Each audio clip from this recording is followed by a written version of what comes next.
Bom, hoje eu quero me situar, né, no momento em que nós estamos vivendo, as coisas que estão acontecendo nestes últimos tempos, né? As coisas que estão acontecendo no mundo e as coisas que estão acontecendo no nosso país. E o que a gente percebe é que parece que o mundo está em polvorosa, as coisas estão acontecendo de forma que, de alguma maneira, nos deixa, né, ou deixa as pessoas apreensivas e tantas questões, e talvez a gente possa dizer assim, mas os acontecimentos da vida sempre aconteceram, né? Pode ser. Mas nestes últimos tempos nós temos visto tanta coisa ocorrendo, né? Não só com a sociedade humana, mas também com a natureza. Tantas notícias a gente recebe todos os dias. E há quem diga assim que são coisas dos últimos tempos, né? E o tema da nossa reflexão hoje é exatamente isto, é exatamente sobre isto. Nos últimos dias, né? E para eu pautar este tema, eu quero me reportar ao texto bíblico de 2 Timóteo, capítulo 3, versículos de 1 a 5. É a segunda carta de Paulo, o apóstolo, escrita ao jovem pastor Timóteo, e ele fala exatamente sobre este tema, né? Então, vamos ver essa leitura. Mas você precisa saber disto. Nos últimos dias sobrevirão tempos difíceis, pois os seres humanos serão egoístas, avarentos, orgulhosos, arrogantes, blasfemadores, desobedientes aos pais, ingratos, ímpios, sem afeição natural, implacáveis, caluniadores, sem domínio de si, cruéis, inimigos do bem, traidores, atrevidos, convencidos, mais amigos dos prazeres do que amigos de Deus, tendo forma de piedade, mas negando o poder dela. Fique longe também destes. Vamos orar. Enche-nos da tua graça, Pai, e que não seja nós, ó Deus, a comunicar aquilo que Tu mesmo tem para nos dizer, e que o Teu Espírito Santo nos envolva para falar e para compreender a Tua vontade. Em nome de Jesus. Amém. Há um texto bíblico que, na verdade, este texto é uma pergunta retórica de Jesus, feita por Jesus, que está no livro de Lucas, capítulo 18, versículo 8, questionando se haverá fé na terra quando ele retornar. Se por acaso ele ia encontrar fé na terra. Que é uma referência que ele faz a uma diminuição da fé e também a dificuldade de se manter essa crença em Deus diante das questões da vida, diante das coisas que pressionam aqueles que creem, diante das tentações que o mundo oferece. Esta frase aqui do texto que nós lemos, nos últimos dias, virão tempos difíceis, nesse texto é uma passagem que ele está descrevendo, o apóstolo está descrevendo, as características negativas da humanidade nos últimos dias, né? Como, por exemplo, egoísmo, avareza, orgulho, desobediência aos pais e falta de amor. E sobre essa última questão levantada, falta de amor, Jesus também vai trazer um alerta com respeito a isso, quando ele diz em outro texto, né, que no final de tudo, o amor de muitos esfriará. A maioria das pessoas não terão tanto amor assim, se tornarão egoístas demais. Então, essa passagem de Timóteo, ela destaca aqui estes tempos difíceis, que serão marcados, sabe com o quê? Com o declínio moral, com o declínio espiritual, com pessoas que estarão focadas, assim, nos seus próprios interesses, serão egoístas, nos seus próprios prazeres, em prejuízo, em detrimento dos valores expostos na palavra de Deus, como o amor ao próximo, o respeito e a perda de um comportamento de ser piedoso, a perda da piedade. É importante a gente notar que esta passagem de Timóteo não deve ser interpretada como uma previsão de um futuro apocalíptico, né? Mas sim como uma descrição de um comportamento de mudança no ser humano. Em um contexto que ele está vivendo de quê? De afastamento dos princípios éticos, morais, descritos na palavra de Deus. O trecho também, a gente pode entender essa passagem bíblica aí, ser entendida assim como um alerta a todos nós, as pessoas, para que busquem viver de acordo com as orientações, com os princípios, com os caminhos direcionados por Deus na sua palavra. E isso, se você quiser fortalecer a tua vida com Deus, andar com Deus, se relacionar com Deus, você precisa estar ligado à palavra dele. Se você quiser conhecer a Deus, andar com Deus, você precisa conhecer a Deus através da sua palavra, e você vai então conseguir conviver diante das pressões e diante do cenário que a gente está enfrentando de dificuldades e de decadência moral. Então, para a gente entender isso, esse texto, onde que Paulo estava quando ele escreveu isso aqui? O lugar onde Paulo vivia, e quando ele escreveu estas palavras, ele estava absolutamente, o lugar onde ele estava absolutamente de cabeça para baixo.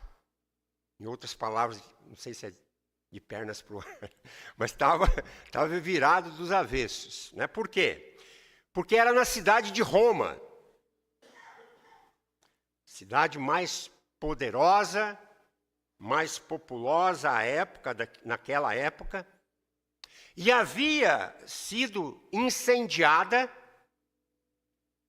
criminosamente. Havia em Roma, naquela época, mais de 1 milhão de pessoas. 70% da cidade foi queimada, foi arrasada, foi destruída. Foram 7 noites e 6 dias de incêndio. E o imperador daquela época, Nero, colocou a culpa deste criminoso incêndio em quem vocês acham? Exatamente, nos cristãos. Foram eles que queimaram Roma. E começa então o quê? Uma brutal perseguição aos cristãos. Os cristãos, eles foram crucificados, foi tanto cristão crucificado, que acabou a madeira em Roma. E não tinha madeira para fazer cruz. Está na história.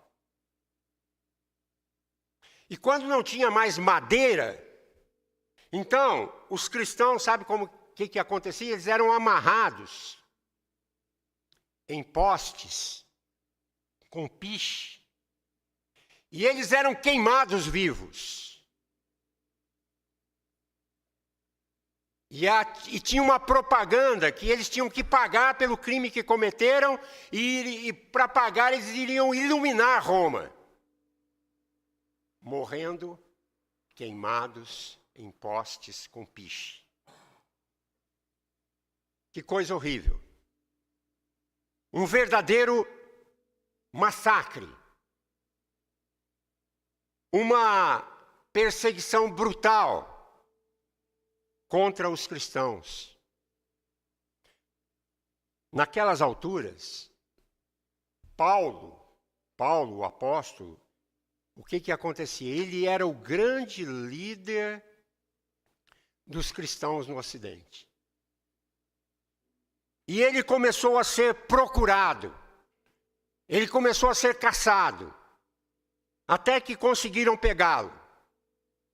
Talvez na cidade de Troade, na casa de um homem chamado Carpo, e jogaram Paulo numa masmorra escura, fétida, insalubre, e onde as pessoas saíam leprosas. Ou ele iria ser levado para o martírio ou para a morte.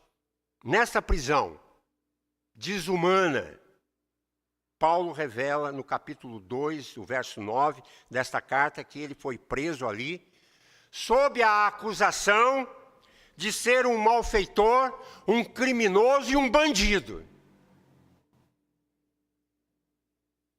O líder dos incendiários. Em virtude disso, o que acontece? Ele confessa no capítulo 1, versículo 15, que todos os da Ásia o abandonaram. Gente que o conhecia, sabia da sua integridade, sabia da sua inocência, mas se acovardaram, com medo. No capítulo 1, versículo 8, até o próprio Timóteo, que era chamado de seu filho na fé, o destinatário desta carta, até ele ficou com vergonha da prisão de Paulo, das algemas de Paulo. E essas pessoas se acovardaram, porque elas ficaram com medo de serem presas e de serem mortas. E aí eles marcaram a defesa de Paulo, fizeram um grande tribunal, onde ele iria apresentar numa audiência as suas testemunhas. Mas essas testemunhas, com medo das retaliações, se acovardaram também.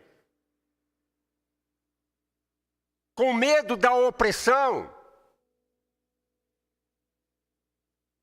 com medo da crueldade que eles poderiam receber, quando estava no tribunal, quem que apareceu lá para apoiar Paulo? Ninguém. Todos o abandonaram. Na verdade, o apóstolo escreve essa carta aqui como a última epístola já lá no corredor da morte, aguardando o dia da sua execução. E é nesta carta, meus irmãos, no capítulo 3, como nós acabamos de ler, é que Paulo vai fazer, sabe o quê? Uma espécie de diagnóstico dos seus dias. E ele está apontando certamente para os dias que nós estamos vivendo hoje. Hoje. Ele queria transmitir uma mensagem. E ele começa dizendo, né? Mas você, Timóteo, precisa saber disto, no capítulo 1. Ou seja, há muitas pessoas que parece que não sabem, que vivem cegas, desconectadas da realidade. Vai deixando a vida levar. Até tem uma música, deixa a vida me levar, vida leva eu. Vai deixando passar. Não consegue enxergar o que está por trás, o que está acontecendo. E Paulo traz esse alerta a Timóteo. Você precisa saber disto, Timóteo.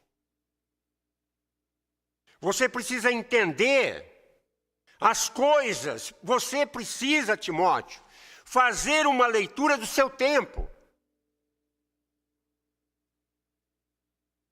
Você não pode ser um alienado. E Paulo diz, você precisa saber disto, que nos últimos dias sobrevirão tempos difíceis.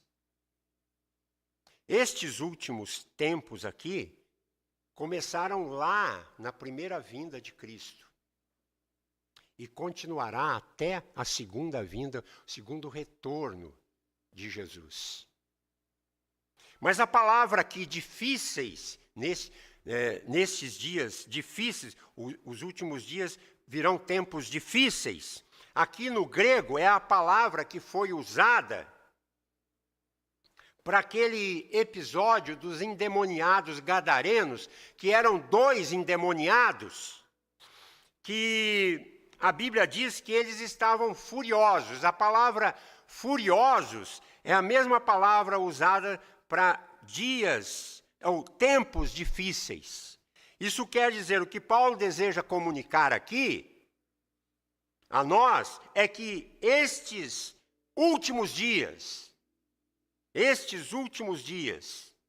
são dias violentos, furiosos, como o que inspirados por uma força maligna e destruidora, que vem assim sobre nós como uma tsunami, como uma tempestade que nos assola, jogando tudo por terra, que vem assim derrubando os pilares da sociedade, desconstruindo os valores da família, que vem impondo terror diante, assim, dos setores da sociedade. Dias difíceis. Os nossos dias são dias difíceis. Mas no diagnóstico do apóstolo Paulo, esses dias difíceis podem ser resumidos, dentre as muitas colocações que ele faz aqui, nós vamos usar só 3 dessas colocações. 3 palavras para a gente verificar que diagnóstico que é esse que ele faz. E no versículo 2 ele diz assim, pois os seres humanos serão egoístas. Egoístas. O mundo, ele está assim, eu diria assim, do jeito que está como está,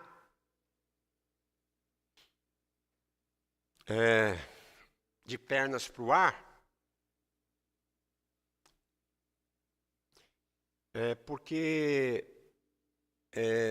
onde não está havendo assim, o que a gente poderia dizer, não só há uma tolerância ao erro, mas há uma inversão de valores, onde se aplaude o vício e se escarnece da virtude. Onde se celebra a cultura da morte e não se defende o valor da vida. Onde a família é destruída a olhos vistos e as pessoas acham que isso é um avanço. Onde a sexualidade é assim banalizada, é coisificada, é animalizada e acha que isso é o suprassumo das conquistas sociais. Tudo isso está desse jeito porque o amor foi colocado às avessas. Está mal direcionado. E ele começa dizendo assim, os homens serão egoístas, que no grego é philautos. Philautos, as duas palavras separadas, filia mais autos, amigos ou amor a si mesmo.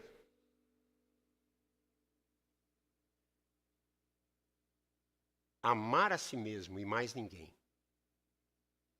Então, o grande problema da humanidade, da sociedade, é o quê? É o amor a si mesmo. Em prejuízo do amor ao próximo. O verdadeiro amor não é egocentralizado. Mas o verdadeiro amor, ele é outrocentralizado. Não é egoísta, mas é altruísta. Mas assim a gente pensa numa sociedade corrompida, maligna, governada nesses dias violentos. Cada um vai pensando e cada um vai cuidando de si mesmo. E acaba, de alguma maneira, sabe fazendo o quê? Explorando o próximo. Jesus ilustrou isso muito bem. Outro dia nós ouvimos aqui na igreja essa ilustração a respeito lá do bom samaritano, quando o homem descia de Jerusalém para Jericó. E lá naquele episódio, né, aquele homem que foi assaltado, foi machucado por aqueles salteadores que o deixaram lá à margem do caminho, passou por lá o sacerdote e viu e passou de largo. E depois passou o levita, até foi usado, né, o pastor Joel usou como o ministro do louvor, passou e também passou de largo. O que estava acontecendo ali? Porque cada um está pensando em si mesmo. No seu conforto, não quer se envolver.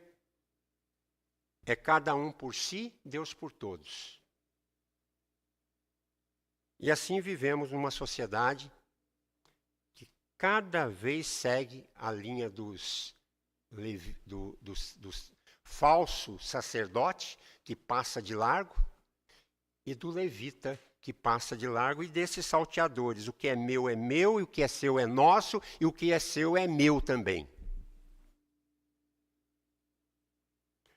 Depois desce um samaritano, que é inimiga da raça dos judeus.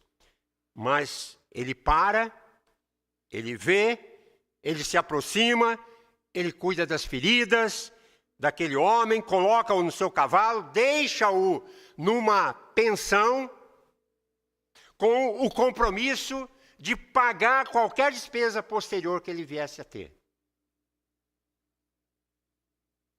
Esse é o primeiro diagnóstico, o egoísmo. O segundo diagnóstico que Paulo faz aqui nesse texto é que os seres humanos serão egoístas, mas eles também serão avarentos. A palavra avarento no grego é filarguros. Literalmente significa amantes da prata, amantes do dinheiro. O dinheiro é algo que, quando ele é teu servo, é muito bom. Mas quando ele se torna teu senhor, você se torna escravo dele. Você faz qualquer coisa para ter. O dinheiro, ele é a mola mestra da sociedade. Onde o ser humano adora o dinheiro como se fosse Deus, como a Bíblia chama de o Deus Mamon, o Deus dinheiro. Por dinheiro as pessoas matam, as pessoas morrem, as pessoas corrompem, as pessoas pagam propina, as pessoas são corrompidas. Por amor ao dinheiro, as pessoas até vendem a alma para o diabo. E esta avareza é que leva o assalto aos cofres públicos da sociedade. Há corrupção nos governos e há também corrupção nas empresas. É a corrupção que, movida pelo amor ao dinheiro, tira recursos dos hospitais e pessoas morrem na fila sem terem assistência. Porque os recursos são jogados na peneira da corrupção. Por quê? Avareza. Amor ao dinheiro, amor à prata. Nós devemos adorar a Deus, mas nós devemos amar o próximo. Nós devemos adorar a Deus, nós devemos amar o próximo e nós devemos usar as coisas. Mas parece que há uma inversão nessas questões aí. Nessa sociedade, as pessoas amam as coisas, usam as pessoas e esquecem de Deus. Mas, finalmente, egoísmo, avareza, Paulo, então, faz um outro diagnóstico. É o versículo 4. Traidores, atrevidos, convencidos, mais amigos dos prazeres do que amigos de Deus. Mais amigos dos prazeres do que amigos de Deus, meus irmãos. E o termo aqui, usado por Paulo, é filomenos. Filomenos, no grego, é amor ao prazer completo, mais do que amar a Deus. É nós estarmos vivendo numa sociedade hedonista, que vive por prazer. Quer prazer a todo momento, de todo tipo. E pessoas vivem de prazer em prazer e não tem fim isso. E o vazio não é preenchido. E vão encontrar preenchimento no vazio quando encontram Deus. Que quer sexo livre. Que quer droga sem criminalização. que aprova ideologia de gênero, que aprova todas as coisas que estão na contramão da ética e da moralidade. E da cultura judaico-cristã, que serviu de pilar central da sociedade. As pessoas querem tudo aquilo que atendam o reclamo do desejo, da sua carne e da sua vontade. E esta filosofia tão popular, chamada hedonismo, patrocinada aí, lá pela ideia do pensamento que se resume na seguinte frase: comamos e bebamos, porque amanhã morreremos.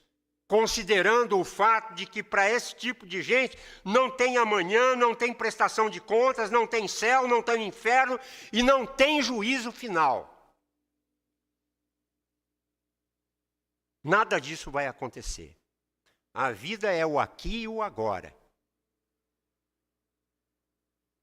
Então vamos beber todas as taças dos prazeres. Por essa razão, porque os homens amam mais a si mesmos e não ao próximo. Porque os homens amam mais o dinheiro e não a Deus. Porque as pessoas amam mais os prazeres do que amam a Deus. Então é por isso, meus irmãos e amigos, que a sociedade, ela está vivendo esses dias difíceis. Aí você faz a pergunta, mas e daí? O que fazer diante deste quadro que se apresenta? Simples. Você e eu podemos reagir contra isso. Voltarmos para Deus. Colocarmos todas as nossas fichas em Deus. Colocarmos a nossa vida nas mãos de Deus e viver para a glória de Deus. Pautados nas orientações da palavra de Deus, que todos os dias nos mostra o caminho e que quer que a gente se apegue a Ele, porque os dias são difíceis e se tornarão mais difíceis ainda. E muitos vão abusar para, de alguma forma, desestabilizar você da crença que você tem em Deus. Esfriar você na fé, esfriar você no amor, deixar você para baixo. Então, a solução é colocarmos a nossa confiança em Deus e fazermos votos diante de Deus, compromissos diante do Pai, porque Ele vai segurar as nossas mãos para nos abençoar e para nos ajudar. E assim nós vamos respeitar a vida e vamos continuar amando o nosso próximo, porque Deus fala, ame a Deus sobre todas as coisas e ao teu próximo como você ama a você mesmo. E quando a gente fizer isto, e quando a gente faz isto, sabe o que acontece? Nós vamos alterar o cronograma dessa sociedade. Podemos ser uma gotinha no oceano, mas uma porção de gotinhas pingando por aí vai fazer alguma coisa, mudar na sociedade, que caminha aceleradamente para a destruição. Não há outro que possa dar esperança a não ser Cristo. E eu conclamo você a vir a Cristo, a entregar a sua vida para Ele e a viver de modo digno dEle. Sabe para quê? Para que você seja a luz que ilumina este mundo e para que você seja sal que dê sabor na vida das pessoas. E assim, você vai ser abençoado e vai abençoar o momento que nós estamos vivendo, nesses dias difíceis, neste mundo confuso. E nós podemos fazer a diferença quando continuamos a reforçar as nossas bases na pessoa de Cristo e dizer: eu vou viver para a glória do meu Senhor. Eu não posso viver sem Jesus. Eu quero viver todos os dias da minha vida, até a consumação dos séculos, para esse grande Senhor, com quem um dia eu vou me reunir por toda a eternidade, viverei com Ele. Que Deus nos ajude, que Deus tenha misericórdia da nossa vida, da nossa família e da nossa pátria. Amém?